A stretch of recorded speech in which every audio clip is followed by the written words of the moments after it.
Хамгийн тэнэг бүтэлгүй 10 дээрэмчин 2 дугаар хэсэг. Санаанд оромгүй тэнэг бүтэлгүй хулгайч дээрэмчдийн үл бүтэх хөгжилтэй түүхийн 2 дугаар хэсгийг та бүхэндээ хүргэж байна. Монголын хамгийн бүтэлгүй хулгайч 2014 оны 9-р сард нэгэн нэр Чингэлтэй дүүргийн 14-р хорооны нутаг дэвсгэрт байрлах айлын гэрт хулгай хийхээр гэрийнхэн туургийг сөхөн ханны ширийг нь хуглан орж чүнжиг норов хөөрөг мөнгөн аяг гэх мэт хамгал үнэт хүрч болох зүйлсийг нь цүнхэлж авсан байна. Ингээд бүх зүйл амжилттай болоод яг гарахын толгой дээр мань нэрийн нүдэнд нэг шил соён бүртэж сархтаас хүртэж хиймраа сэргээж аваад гарахаа шийджээ. Гэрийн эзэд орой 8 цагийн үед гэртээ ирэхэд хаалга цойч цурган зүгээр байсан ба гэртээ ороод чидэнгийн асаатаар шатсан байхаар нь гар утасныхаа гэрлээр харахад хамаг зүйл нь ундуу сүндөө босныг харсан байна. Ингээд юу болсныг мэдхээр гэрээс гарan эргэн тойрноо шалгахад нэгэн үл таних хэр гэрийнхэн ард цүнх дэрлэн тухтай наргагүй унтаж явахыг олж харан тэр даруйдаа цагдаа дуудснаар хулгайчийг газар дээр нь барьжээ. Ийхүү хулгай хийгээд хэргийн газартаа архиун тасарч унаад баригдсан хөгжилтэй гэмээр явдал болжээ. Дүлий дээрэмчин 1995 онд Клаус Шмидт гэгчээр Берлин хотын нэгэн банк руу зэвсэгтээ орж мөнгө нэгсэн байна. Энэ бол банк дээрэмдэгчдийн тогтсон гэмээр арга боловч энэ удаа гэмт хэрэгтэн их л хачин байхыг банкны ажилтнууд анзаарчээ. Ажилчдын нэг нь мөнгөө хийх уут хэрэгтэй эсхийг дээрэмчнээс асуудал чи зөв бодож энэ бол жинхэнэ буу гэж хариулсан байна. Банкны ажилтнууд ч хинтээ учирснаа мэдсэн учраас хэрэгтэнд мэдэгдэлгүйгээр тохиоллыг ажилуулсан ба дээрэмчин ч мэдээж сонссонгүй. Удалгүй цагдаа нарч гэмт хэрэгтнийг тэр дорн байрж авчээ. Азгүй хулгайчийг яндан шийтгэв. Америкийн нэгдсэн улсын Калифорни мужид нэгэн байшин руу яндангаар нь дамжиж орохыг оролдсон хулгайч тэндээ амиа алджээ. Гэрийн эзэд тухайн өдөр ил зуухаа ажилуултал гинэт яндангаас нь хин нэгний орилон чарлаан сонсогдсон гин. Тэд гайхсандаа цагдаа болон онцгой байдлынхныг дуудчихад өөрсдөө галаа унтраахаар оролцжээ. Утаа яндангаар сорогдохгүй гэр нь битүү утаа хиншүүгээр дүүрсэн байна. Дуудлагаар ирсэн галынхан лантууны тусламжтайгаар тоосгон янданг хэсэгчлэн нураагаа дотор нь гатсан байсан хулгайчийг гаргаж авчээ. Гэвч сайн эр аль хэдийн өө тусан байжээ. Өөрийгөө барьжгсан хулгайч нэгэн охин гудамжинд зураг авахлахаар зогсож байхад нь араас нь нэгэн үл таних итгээд цүнхнээс нь гар утсыг нь хулгайлжээ. Тэр үед охин камераар зураг авч тааржээ. Азгүй хулгайч цагаа олж ан хийгээгүй улмаас камерт зураг нь үлдсэн учраас охин цагдаагийн газарт авсан зургаа баримтжуулан өгжээ. Харин 3 хоногийн дараа утас эзэндээ ирж азгүй хулгайч шорон руу явжээ. Хинэггүй 50 дээрэмчин Английн нэгэн дээрэмчин Британийн банкыг дээрэмдэхээр орж кассан дах бүх мөнгөө өг хэмээн шаардсан боловч харамсалтай нь кассанд ганц ч төгрөг байгаагүй гин. Түүний дээрэм хийх гэсэн хүсэл зориг нь унтарч урам нь хугарсан бөгөөд санал хүсэлтийн дэвтэрт мөнгөгүй банк гэсэн гомдол үлдээжээ. Ингээд гэмт хэрэгтэн хэрэг хийгээгүйдээ ч тэрөө 50 гэгчин машиндаа суугаад хөдөлсөн аж.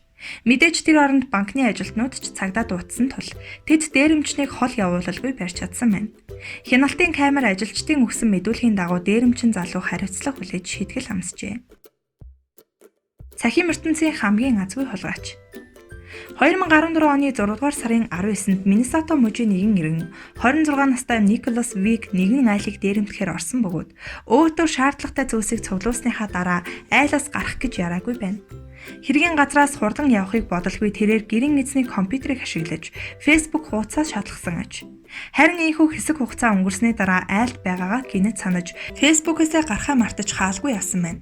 Гэрийн эзэн болох Джеймс Вуд гэртээ ирээд бэлэн мөнгө карт болон цаг нь алга болсныг мэдсэн байна. Гэрийн эзэн шууд цагдаад мэдгдсэн бөгөөд гинт хэрэгтэн өөрийнхөө өмд болон телепүүзээ гэрт нь орхисон болохыг хэлжээ.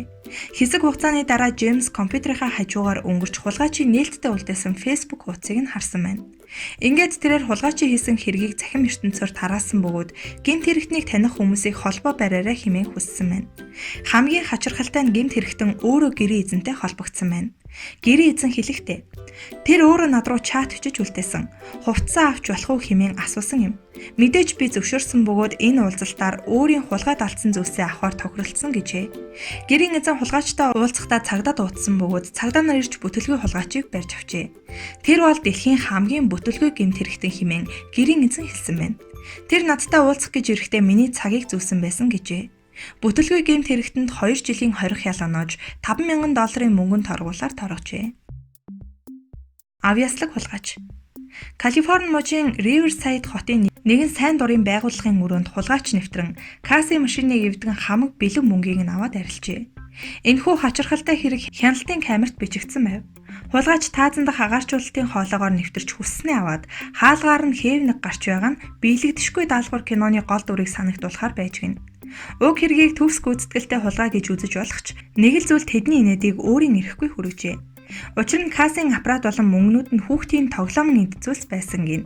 Гэхдээ цагдаагийн ажилтнууд хэрвээ энэ авьяаслаг гэмт хэрэгтэн итгээд өөр томоохон байгууллага дэлгүүрийг тонвол мөрдөгчдийн толгойн өвчин нэмэгдэх учраас ажилдаа шуурхаа орж эрен сурвалжилсаар тэр даруй олжээ.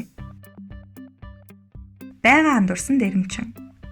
Нэгэн дээрэмчин гэмт үйлдэлээ хийхийн тулд бараг бүтэн сарын турш бэлтжээ. Колумбийн нэгэн банк тэрхүү дээрмийнх нь гол бай болох ёстой байсан гин. Тэрбээр банкнд орж ажилчид болон үйлчлүүлэгчдийг сүрдүүлж бүгдийг нь шалан дээр хэвтүүлжээ.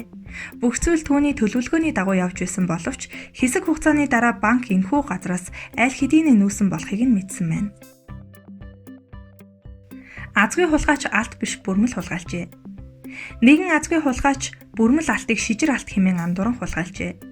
Хэрэг Японы Нигата мужийн Садо хотын музейд 2017 оны 4-р сарын 1 шөнө гарчээ. Энэ орчимд эртнээс алт мөнгө олборлож ирсэн бөгөөд алт мөнгөн эдлэлийн урлалаар алдартай юм. Энэ уламжлалыг харуулсан үзэсгэлэн тус музейд нэгдсэн байжээ. Бүрмэл алтыг тавьсан шилэн хоргонд 30 кг татах цалин цагаан мөнгөн гулт манууд байсан ч тэднийг огт хөндлгүй алтыг илүүд үзэн хулгайлсан байна. Гэвч эдгээр зүйлсэн шижир алт биш дуураймал алт байжээ. Хулгайч музейн цонхыг хаглан орж тус бүр нь 1 кг жинтэй 5 ширхэг бүрмэл алтан гултмайг хулгайлжээ. Хажууд нь мөнгөн гултмаагаас гадна их хэмжээний алт агуулсан том хэмжээний алтны шорон олдоц бас байжээ. Гэвч удалгүй бүтэлгүй хулгайч хуурамч алтан гултмаагаа тушаах гэж байгаад цагдаа нарт баригдсан байна. Дотоочноосоо олж баригдсан хулгайч. Их Британий нэгэн дээрэмчин ир дотоочноосоо олж цагдаа нарт баригджээ. Тэрээр өглөө эрт нэгэн алийг дээрэмдэх гэж дайран ороод ширүүн эсэргүүцэлтэй тулгарчээ. Гэрийн эзэгтэй дээрэмчнээс хүчтэй байсан тул тулааны эцэст дайран өмдөө татсаар хөөгдөн гарч зүгтсэн байна. Гэхдээ гэрийн эзэд түүний Topman брэндийн Hot Dog бүргэр хавчуурхтай талхны зурагтай дотоочийг нь сайн харж бас тогтоож авснаа цагдаад гаргасан өргөдөлтөө зурхаас наагур бичиж өгчээ.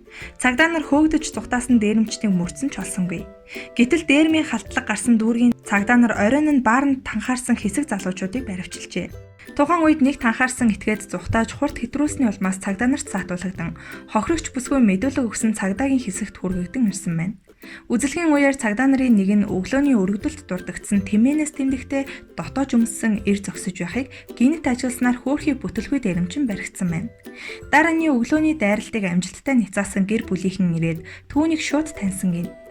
Азгүй дээрэмчин Topman брэндийн дотоож худалдаж авсандаа үсээ зулгаж суужээ.